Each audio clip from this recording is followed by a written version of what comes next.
Hola, aquí desde 1899, Roger.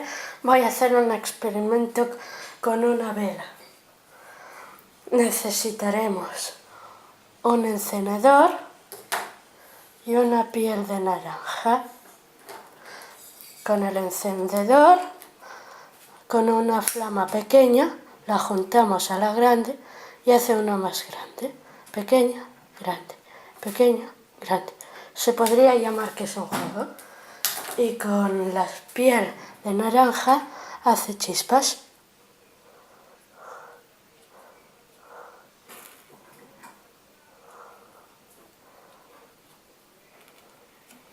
Bueno, esto está gastado.